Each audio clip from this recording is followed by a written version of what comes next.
Hi guys, what's up? Ito na yung aking order. Kung titignan natin kung ito ay tama or mali. Kasi kung mali, iyan natin. Okay.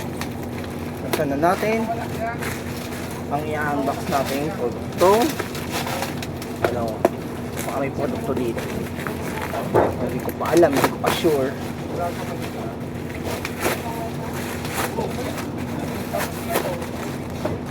So guys, kung paano, kailangan ko ng unboxing knife guys.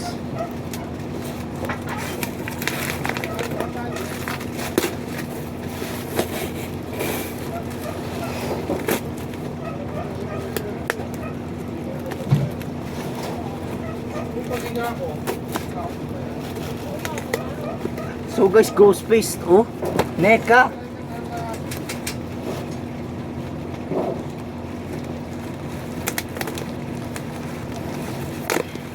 Ito nga po ang aking ghost face na laruan. Ito. Ganito po talaga ang aking kuha sa Shopee. Pero yung isa pa, wala pa. Pero buksan na lang natin to. Ito na ang ghost face na nakakatakot na anyo. Yung napapanood ko sa horror comedy guys. So buksan na natin.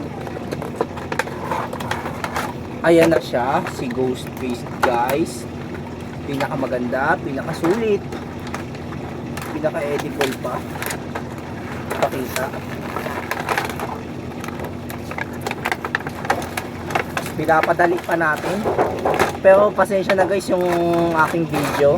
Hindi masyadong tugma, hindi rin masyadong pantay.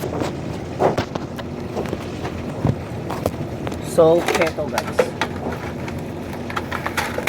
Kailangan lang natin siyang pagbuksan ng maigi. Let's break na sa atin. Kung sa may mga gusto ng aking mga laruan. Gaya po nito, pwede po kayong kumuha.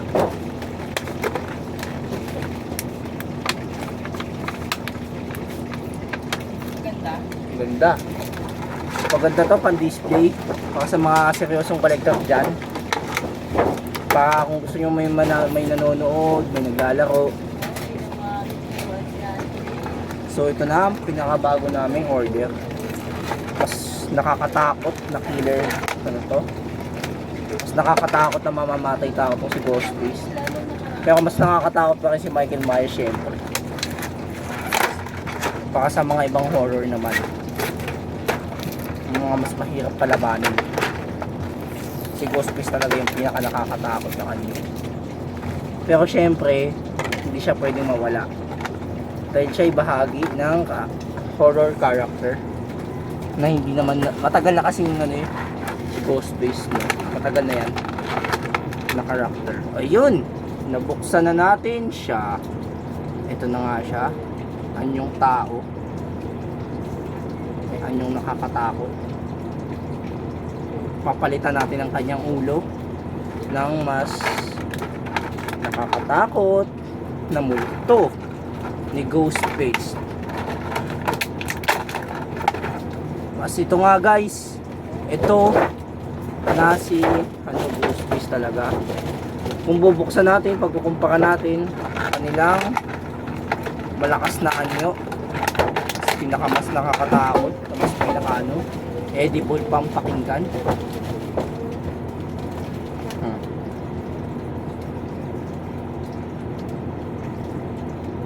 Wait lang guys. Ayaw talaga. Ayaw. Pag ganito kasi nasa Shopee, bootleg lang talaga makukuha ninyo. Bootleg lang to guys ha. Akala mo yung original na mabibili niyo, pero bootleg naman pala. Pero wag na natin silang husgahan kung ganun talaga. Kasi syempre, negosyo yan. Kung ganun ang benta nila, hindi natin sila mapipilit. Ito na rin ang kanyang anyo. Pero hindi natin siya maipasok. Wala eh. Hindi kakayanin kung ganun lang talaga. Seryosong collector talaga, ganito ko nahihirapan din magkabit-kabit kasi Kasi ako seryosong collector din ako. Seryoso ito yung ginagawa ko. Pagkano, pinagpapalit ko siya ng ulo. Yan. Mas maganda rin yung ano, ganito.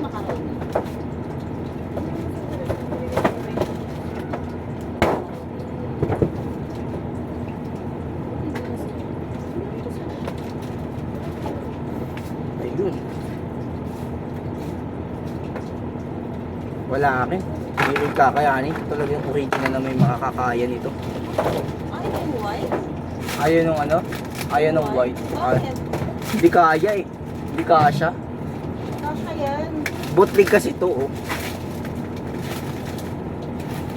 Ang may kaya itong si ano, silver. Ayan oh. Kaya ni silver pero si white yung hindi. Hindi nun. Kung kukumpara natin, pwede naman din. Kung may kakayanin. So syempre, subukan natin. Lupo ko. May tubig naman din sa pompa eh. Kung gusto nyo, dapat yung panto. Pagka hindi kasya yung white, kailangan nyo ayusin to. May magpa-customize kayo kung gusto nyo. Kino-custom yan, pinapainit yan. Ang tamang panghakbang dyan, yung panginit talaga.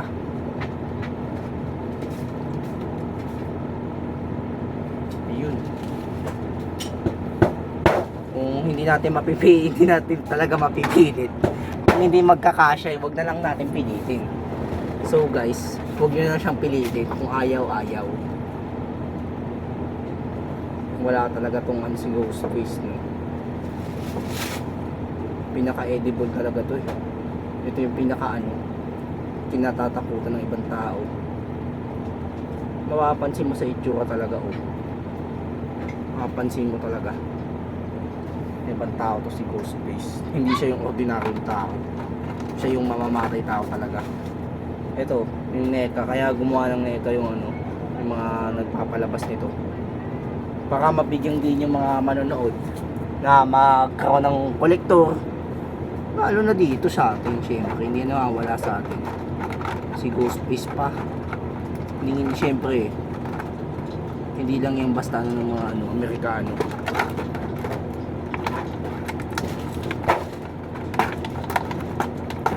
So guys, may ginagawa pala doon. Syempre mga seryosong collector tayo. Ito yung ating ginagawa pa. Yung action figure. Yung prototype ano niya na kanyang kutsilyo. Ayan ang kanyang kutsilyo. Prototype knife. Sa mga seryosong collector dyan. Ito ang kanyang kutsilyo. Oh my god. Oh my god. Look at that. Oh my god. Ghostface. Oh my god. Ang mamamatay taong ito.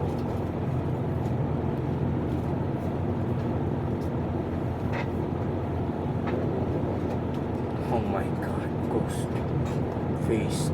Oh. Pinaka nakakatakot na nilalang. Pero syempre, tao siya. Hindi mo siya mapagpapatanto.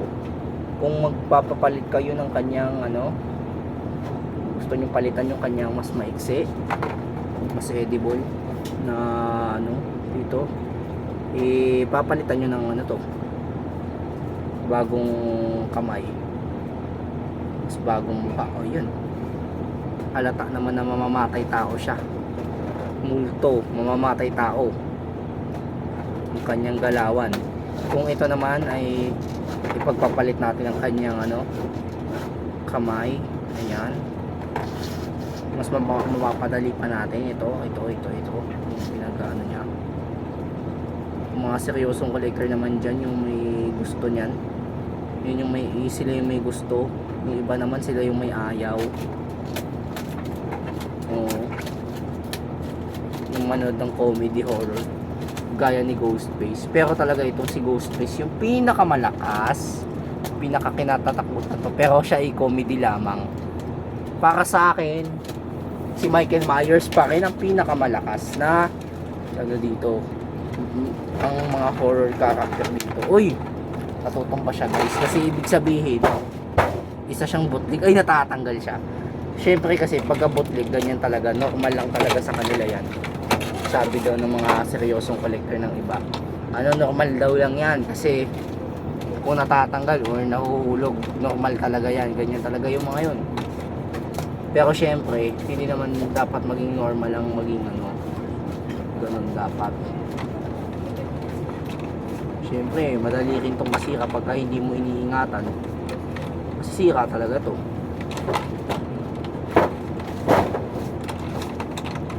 So, syempre, kailangan lang natin yung pagkaligtasan natin. Pinakamahalaga, kaligtasan. Dahil yun talaga yung mga seryosong collector. Maging mapanuri kayo sa mga binibili ninyo sa online. Sa Green Hills naman, pwede mas ligtas pa. Mas kalidad ang mga nabibili doon kumpara sa online. Pero para sa akin, malayo kasi ang pupuntahan ninyo sa ano, malayo talagang Green Hills. Kailangan nyo talaga sa online talaga bumili. Sa online lang kayo makakakita ng mga may ganitong ano. Ito yung pinakamaganda, pinakaseryoso na kolektor dyan. Ito yung pinakakailangan natin. Yan. Ayan. So para sa akin guys, ito yung aking mga laruan na aking mas nabili sa Shopee. Ano meron? Pasensya na kayo, naka-video ako. Ito basta nagpapaano ako ng mga ako'y vlogger. So syempre para sa mga seryosong kolektor, ito na ang pinakamas mahalaga. Maglilipat lang tayo ng ating camera para kung may gusto nito. Mas pasensya na kayo kung masyadong magulo. Masyadong magulo, pero dito na lang gagawa na lang ako ng patungan niya. Ito yung kaso hindi mo makikita. So syempre magdadagdag ka pa para lang masyadong malalim. Ibig sabihin, hahawak-hawakan mo na lang siya ng ganito. 'Di ba? Pero sa mga seryosong kolektor naman diyan, ano naman? Ito na ang aking mas katatakutan na horror character na si Ghostface. Pero isa lang siyang tao lang din na parang mascot. Pero okay na rin. Sulit na rin to. Ito yung dati ko rin na napanood noon. Pero syempre, para sa inyo, para kung gusto nyo bumili, pumunta kayo sa Shopee. Mag-like kayo sa akin, mag-comment kayo, mag-share sa akin. Para makabili rin kayo ng ganito. Para mapanood nyo ako sa YouTube ko. Kasi sa YouTube na yung mga channel ko. Sige. Salamat sa inyo mga tol. Mag-subscribe na rin kayo. Para lagi kayo updated sa akin. Bye-bye!